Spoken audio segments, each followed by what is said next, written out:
Good morning my dear brothers and sisters. ఈ ఉదయకాల సమయంలో యేసుక్రీస్తు వారి శ్రేష్టమైన నామంలో మీ అందరికీ శుభాలు ప్రకటిస్తున్నాను. బాగున్నారా? మీరంతా క్షేమంగా ఉన్నారు కదా? ఆనందంగా ఉన్నారా? ప్రభువులో ఆనందిస్తున్నారా? బైబిల్ సెలవిస్తూ ఉంది, rejoice in the lord, and again I say rejoice. ప్రభువులో ఆనందించండి. మరలా చెబుతాను, ప్రభువులో ఆనందించండి. ప్రస్తుత దినాల్లో చాలామంది లోక సంబంధమైన ఆనందంలో మునిగి తేలుతున్నారు. కానీ దేవుని బిడ్డలుగా మనం లేఖనాలను పఠించడంలో, ప్రార్థన చేయడంలో, దేవుణ్ణి గణపరచడంలో, ఆయన మహింపరచడంలో ఆనందించగలిగితే అంతకన్నా శ్రేష్టమైన జీవితం మరొకటి లేదు. ప్రభు మనందరి పట్ల శ్రేష్టమైన ప్రణాళికలు కలిగి ఉన్నారని బైబిల్ నిర్ద్వందంగా సెలవిస్తూ ఉంది. ఆయన అనుదినము కూడా మన భారాన్ని భరిస్తున్నాడు.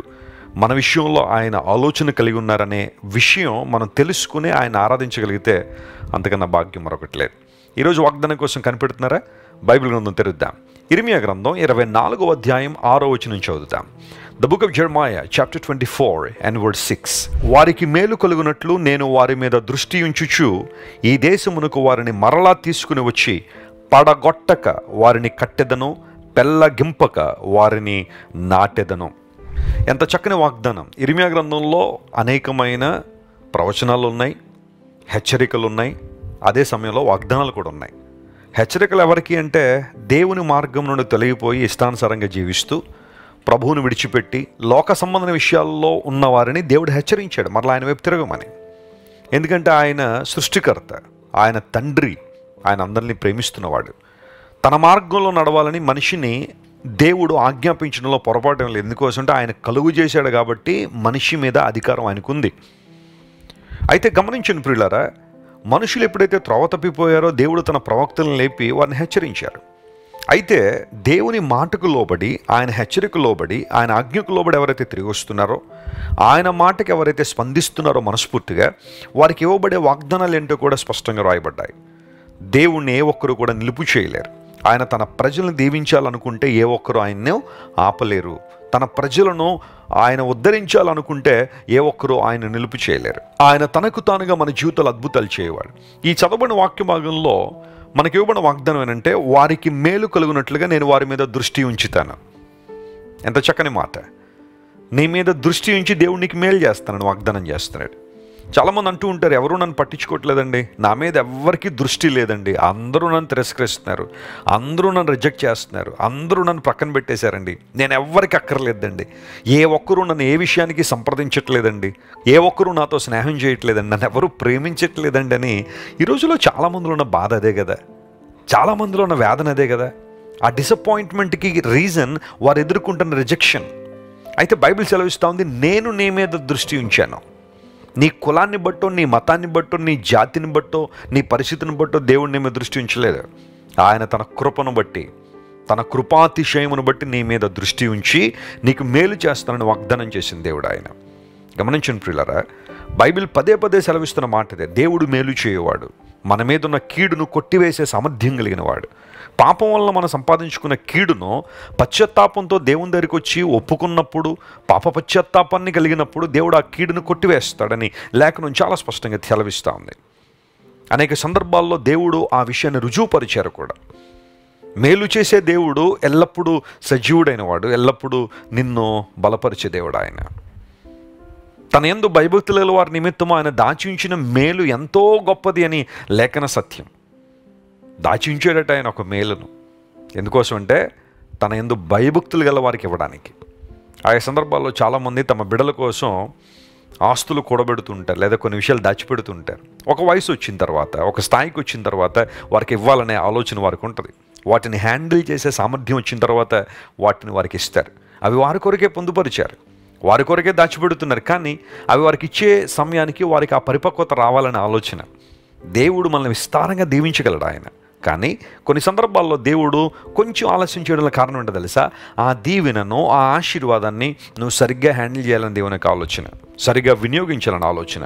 ఎందుకోసం అంటే ప్రపంచంలో చాలామంది దేవుని నుండి మేలు పొందుకుని తప్పిపోయిన వారు ఉన్నారు. కష్టాల్లో ఉన్నప్పుడు, శోధనలో ఉన్నప్పుడు, అగ్ని వంటి మహాశ్రమంలో వారు వెళ్తున్నప్పుడు దేవుని నమ్మకంగానే వెంబడించారు, దేవుని నమ్మకంగానే ఆరాధించారు.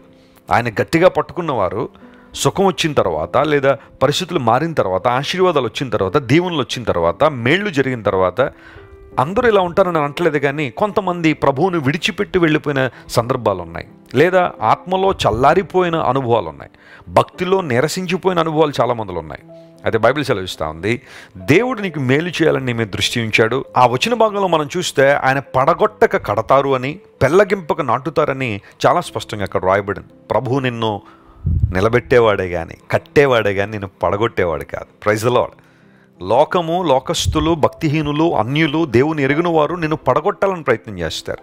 ఇన్ఫ్యాక్ట్ నువ్వు పడిపోతే చాలా ఆనందం వాళ్ళకి, నువ్వు పడిపోతే పండుగ చేసుకుంటారు చాలామంది, చాలా సంతోషిస్తారు. కానీ దేవుడు అలాంటివాడు కాదు కదా. నిన్ను పడిపోయిన నిన్ను పైకి లేవనెత్తన దేవునికి ఆలోచన. మంచి సమరయుని చరిత్రను మనం చదువుతున్నప్పుడు త్రోవ ప్రక్కన పడిపోయిన వ్యక్తిని లేవనెత్తి పూటకోళ్ళవాని ఇంటికి నడిపించాడు. యేసు ప్రభు మంచి సమరయుడిగా నీ లోకానికి వచ్చారు. పడిపోయిన మనం లేవనెత్తాలని, ఉద్ధరించాలని దేవునికి ఆలోచన. నువ్వు చేయాల్సిన పని ఏంటో తెలుసా? ఆయనకు సంపూర్ణంగా నువ్వు సమర్పించుకోవడమే.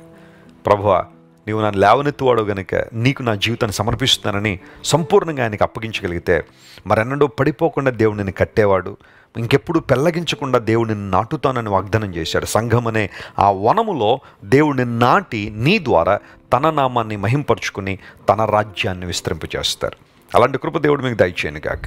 ప్రార్థన చేసుకుందాం. కళ్ళు మూసుకునండి. ప్రేమగల తండ్రి, గొప్ప దేవా, నీకు వందనాలు. మీరు మాకు ఇచ్చిన వాగ్దాన సందేశాన్ని బట్టి నీకు స్తోత్రాలు. అవునయ్యా, మా జీవితాల్లో నువ్వు కలిగి ఉన్న ప్రణాళికలు చాలా గొప్పవి నాయన. మేము పడిపోకుండా కడతావని, పెళ్ళగింపకుండా నాటుతావని నీ వాక్యంలో మేము చూసాం. మా పట్ల నీకున్న శ్రద్ధను బట్టి నీకు వందనాలు. ఈరోజు ఎంతమంది అయితే ఈ వాగ్దాన సందేశాన్ని వీక్షిస్తున్నారో వారందరినీ ప్రభువా నీవే ముట్టండి. పరిశుద్ధాత్మదేవ, బలమైన నీ శక్తితో, నీ అభిషేకంతో ప్రతి ఒక్కరు నింపి నీ ఆత్మానుసారంగా ప్రతి ఒక్కరిని మీరు నడిపించండి. నీ మంచితనాన్ని వారి జీవితంలో ఎల్లప్పుడూ కనుపరచండి. ఘనత మహిమ నీకే చెల్లిస్తూ యేసయ్య నామం పేరిట అడిగి వేడుకొనిచున్నాం తండ్రి. Amen, amen. God bless you dear friends. Have a wonderful day. Christ worship centre ఓ బలమైన సంఘ ఉద్యమం. కొన్ని సంవత్సరాల క్రితం కేవలం ఇద్దరితో ప్రారంభించబడిన పరిచర్య నేడు ప్రపంచవ్యాప్తంగా లక్షలాది మందిని ప్రభావితం చేయుచున్నది. రాజమండ్రి, సికింద్రాబాద్, బెంగళూరు, చెన్నై, నెల్లూరు, దుబాయ్, బెహ్రైన్, కరీంనగర్, విశాఖపట్నం, గద్వాల్, కొవ్వూరు, మలకపల్లి, శ్రీలంక, భూటాన్, అడ్డతీగల, పాలమూరు, ఒంగోలు, బళ్ళారి, కోరుకొండ, పోతవరం, నల్లజర్ల, వెంకటరామయ్యగూడెం, మచిలీపట్నం, ఇందిరానగర్లతో పాటు అనేక గ్రామాల్లో క్రైస్ట్ వర్షిప్ సెంటర్ ఆరాధనలు జరుగుచున్నవి.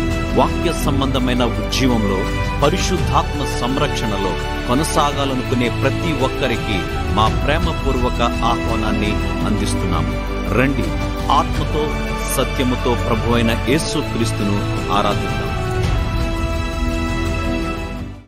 మీరు ఇంతవరకు విన్న దైవ సందేశం మరియు దేవుని సేవకులు చేసిన ప్రార్థన మీకు ఆశీర్వాదకరముగా ఉన్నదని విశ్వసించుచున్నాము. ఈ సందేశాన్ని మీ స్నేహితులకు, బంధువులకు షేర్ చేయండి. మీకు ఏదైనా ప్రార్థన అవసరత ఉన్నచో మా ఫోన్ నంబర్లకు కాల్ చేయండి. దేవుడు మిమ్మల్ని ప్రేరేపిస్తే విశ్వాసంతో సాగుచున్న ఈ పరిచర్యను ప్రోత్సహించండి. మరిన్ని వర్తమానాలు, పాటలు వినుటకు జాన్ వెస్లీ మినిస్ట్రీస్ అను మా యూట్యూబ్ ఛానల్ను సబ్స్క్రైబ్ చేసుకోనండి. ప్రభువైన యేసుక్రీస్తు కృప మీకు తోడైండును గాక.